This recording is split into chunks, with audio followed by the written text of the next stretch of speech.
I'm going to start us off with Laura Marr.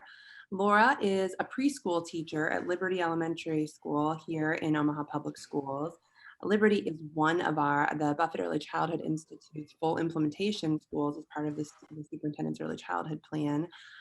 Laura has been applying these strategies in her classroom and is going to share with us her journey in doing that and some examples of what that's looked like in her classroom. So Laura, I'll pass it over to you. Great. I started digital storytelling in my classroom about 16 years ago.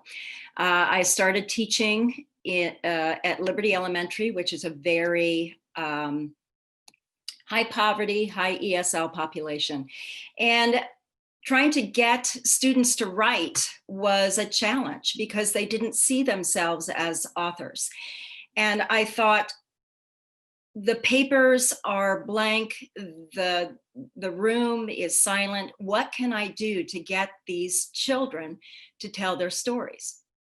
I was given a digital camera and I was given a laptop by the school, and I thought, what can I do with these simple tools? So the digital camera was only a still camera. So what we did was I started taking pictures in the classroom, and I wanted students to understand that storytelling was not a special event. It was something that needed to happen every day.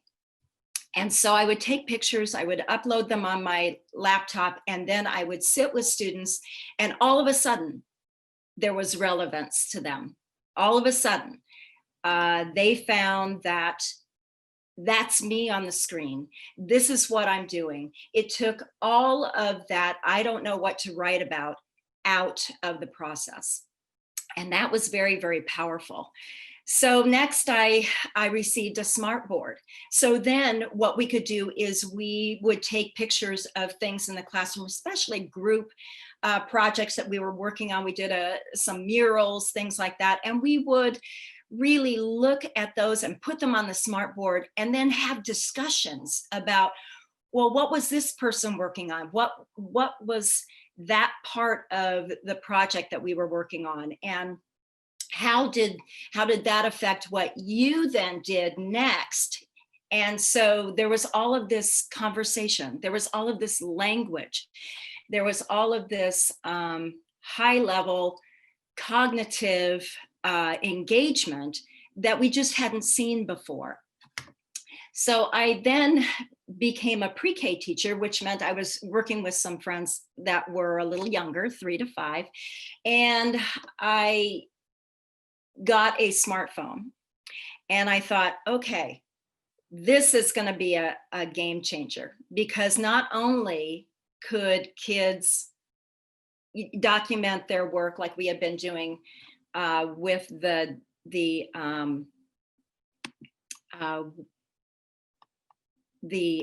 digital camera, but we also could do some work with sharing that work with parents. So now we can look at how students can ask me to take a picture of their work. They can take pictures of their own work. And then we had the conversation, well, I want to text this to my mom or my dad. And then we could do videos of them describing what their work was to their parents, which led to a conversation at home. So that was really a game changer for a lot of things. Now, I want you to know that all of these things that we do, I got myself a color printer and I print the photographs up, because technology changes so quickly that I want my students to have a concrete record of their work. So while we use digital media to tell stories and to document stories, I also have them create their own work on paper that they can have forever.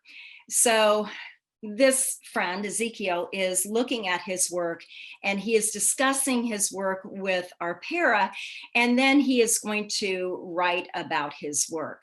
So children can tell the story of their learning and about what they're doing, but they can also document the work of others. So we have my friend Dulce. She was interested in what some boys were doing because we were doing actually an imaginative story, and she wanted to document what they were doing.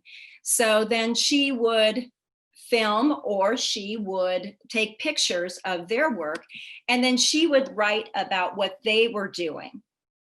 And then we would attach a physical picture to that, so that later on at the end of the year, when they have their book, they can talk to their families or their friends about what they learned and who was doing what and things of that nature.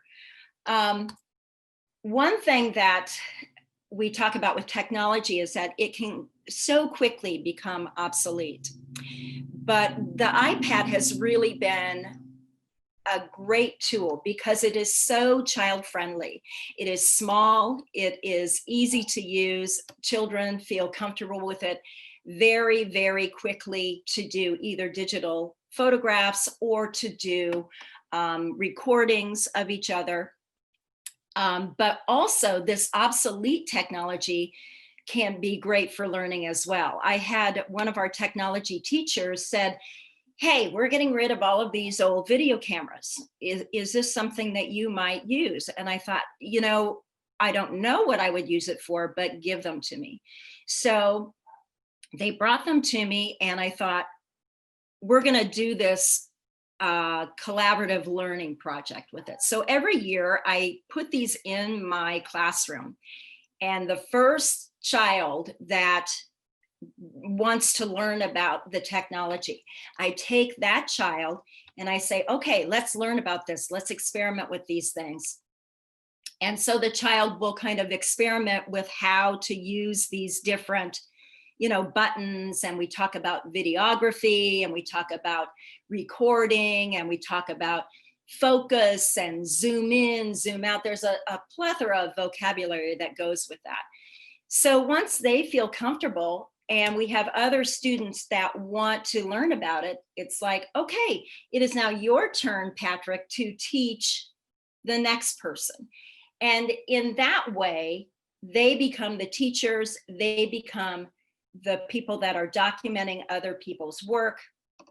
And then, it just keeps going. It's like, all right, somebody else wants to learn about the technology. Who can teach them about the technology? And then they will go with another person that can teach them about the technology.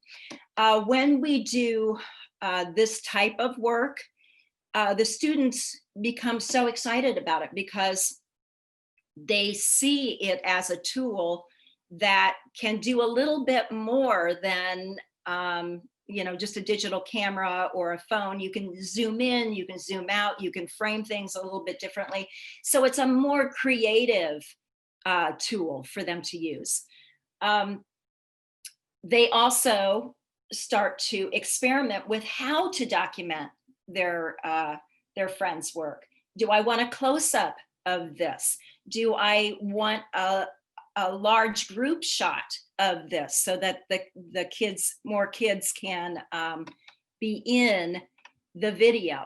So there's a lot of creative things that they have to look at, and using the tools to figure out what are these shots going to look like? How do I want the story to be put together? Now, of course, these kinds of stories are very much journalism, reporting, documentation. But of course, there's a lot of storytelling that goes on through imagination. So we use tools just like this to create imaginative stories as well. A couple of weeks ago, we had a bunch of people, including myself, we were playing a superhero game. And at the end of that, I asked the students if they wanted to tell a superhero story. So they decided that they did. So we have a few clips of looking at some imaginative storytelling, which takes a little bit more planning. We do what's called some planning sessions, which we sometimes either take notes on or we videotape. We have a videographer that does that. Now, for this particular clip, the videographer decided she wanted to be in the story.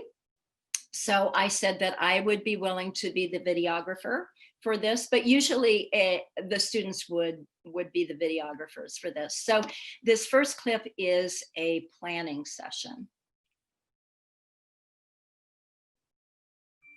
Okay, so you guys decided some things, and what did you decide? What are the bad guys doing that the good guys need to come in and help? What are they trying to do? The bad guys are trying to protect me and guard me. These two are trying to guard me. They're trying to guard you because from my shield. okay, because the bad guys are trying to steal what? What are my Captain America shield. Oh, steal your Captain America shield. And these two are trying to guard me. My shield. And these two are trying to guard my shield. Oh, and you need to steal books too? And these two and trash cans. And trash cans? Yeah. And these two are going to guard my shield. All right. So we need some props, don't we, for our story? So what do we need?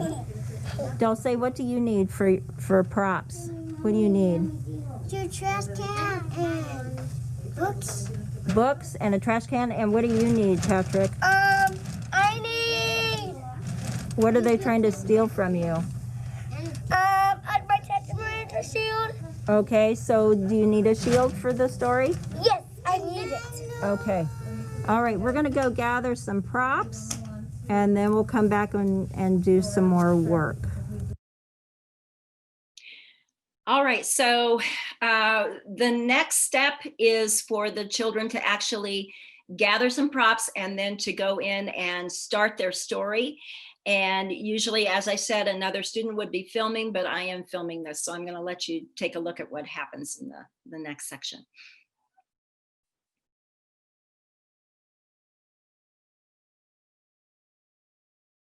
Three, two, one, action.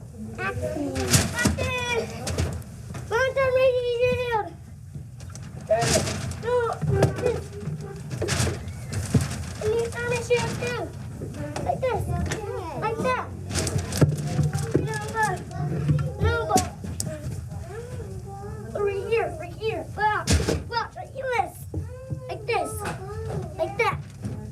Okay? And you turn my shield like this. Okay? Like that, okay? And now no one can see my shield. For no reason. No one can see my shield. I can see shield. My God. Okay, so we don't have time for the last video, but the great thing about this is that it is child-centered, it is process-oriented, and it can change on a dime. When Patrick found out that even with all of his work, that my friend Dulce could still see his shield, then a whole other plan erupted. So it can change so rapidly depending on the improvisation of the children. Now, as Chip said, we can use this recording then to continue the story. So when they get tired of that, we can go back the next day or in a couple of days and say, do you want to revisit your story? And we can look back and they can make decisions. You know, they are really analyzing what worked in that, what didn't work in that, what do we want to save, what do we want to, change, how do we want to move forward? And I wanted you to understand that this type of storytelling is process oriented. So it can have production value along the line. You can add, more elaborate props or costumes or anything, artwork, whatever you'd like to do, but it doesn't have to start that way. So Laura, if you want to show that last video, I would be happy to make time for that. I think it's so fun for people to get to see how this all ended up. So If you're ready to do it, I want to encourage you to do it. Okay, sure. That would be great. Captain America, tell me what you're doing with your shield.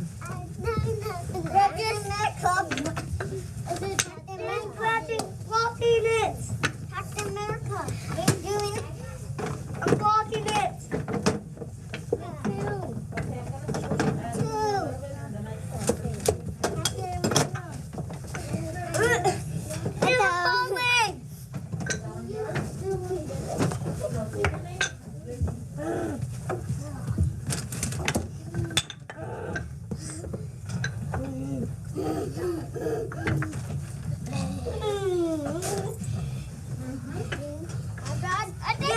Yay, is it safe now?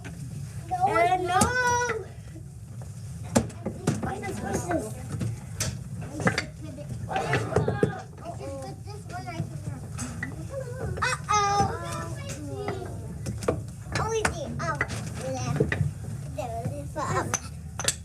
Are the bad guys helping you now? Probably. So roles can change, plot lines can change, everything's up for grabs. You just kind of go with the flow. And, you know, this is a very, very simple but effective form of storytelling. As I said, as the children go on, it can become more elaborate, but it certainly doesn't need to be. It's really what the children want to do, and it's process oriented. That last clip really shows what you said, that the kids are in control of the storyline. You're just observing and documenting, and I think that's so great. Thank you so much for sharing that with us.